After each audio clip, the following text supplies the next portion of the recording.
Kuongerereka kwa arutwo cukuru-inĩ ũyũ kumanĩte na ũingĩ wa aikari, amwe ao arĩa mabutirwo mawĩra kuma mĩgũnda-inĩ ya mahũa mwena wa Naivasha, kũrĩa aciari mahothanĩtie indo cia mĩako na angĩ makahotha hinya wao nĩguo mombanĩre kĩrathi gĩkĩ marĩ na muoroto wa kũnyihia mũhatĩkano irathi-inĩ. Rĩrĩa twakĩirwo irathi ici, twakĩirwo mahinda marĩa kwarĩ na makanjũra.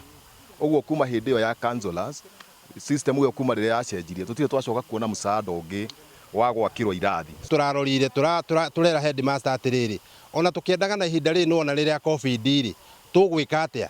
Ciana icio irabindire ituranĩrwo, rĩu tũramaka itigakorwo nĩ kũrĩ ciana irokire ng'eni cina COVID. Matirũ cia gwaka tũhoyaga kũrĩa irĩma-inĩ iria mũrona.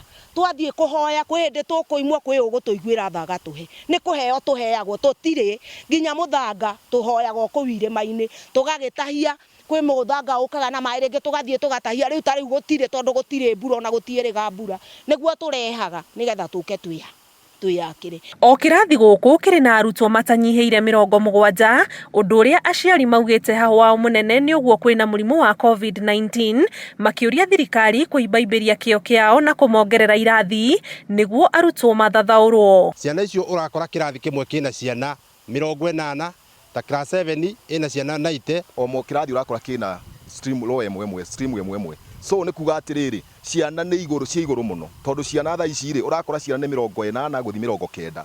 In fact ona social distance matingĩhota kũiga nĩ tondũ wa ũrĩa irathi icio ciana inyitanĩte. Tũrĩ atumia ciĩ barua, twĩna ciana ma secondary, twĩna ciana gũkũ primary, twĩna twana tũnini, na ciana no kũingĩha iraingĩha. Mahũa-inĩ andũ mabutwo mararehirwo ro gũkũ, tũroka maratukana irathi-inĩ, ciana kwĩna COVID, tũrehoya thirikari itũ ĩtwĩkĩrĩre tu mabati kĩrathi gĩkĩ tũraka, na ĩcoke tuongerere na rĩngĩ 3, cihinge na 4, ciana ici ithathaũke nĩgetha ihote gũthoma itikae kũgwatania mũrimũ. Tondũ nĩ tũrarigwo atĩrĩ, kaĩ mbeca icio na igoti tũkĩrutaga rĩ, kaĩ rĩgĩthiaga kũ? Tondũ rĩu macukuru nĩ tũraigua thirikari nĩ ĩkĩte maũndũ mega, macukuru mangĩ nĩ tũraigua mena irathi nyingĩ, no gũkũ gwitũ in fact nĩ twĩna thĩna mũingĩ mũno, na kono moke macere merorere. Akĩaria na njĩra ya thimũ, mũmbunge wa Naivasha Jane Kĩhara augĩte thĩna ũyũ nĩ ũkũmũrĩkwo, ona gũtuĩka nĩ acakaĩte gũcerithĩrio gwa kĩgĩna gĩa CDF.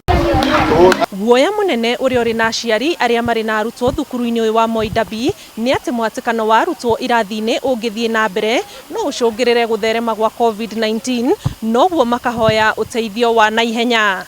Kĩribotera Inooro TV ndĩ Moi Ndabi gĩcigo-inĩ kĩa ũmbunge kĩa Naivasha, gũkũ nĩ kaunti-inĩ ya Naikuru, njĩtagwo Annie Ngigĩ wa Nyamũ.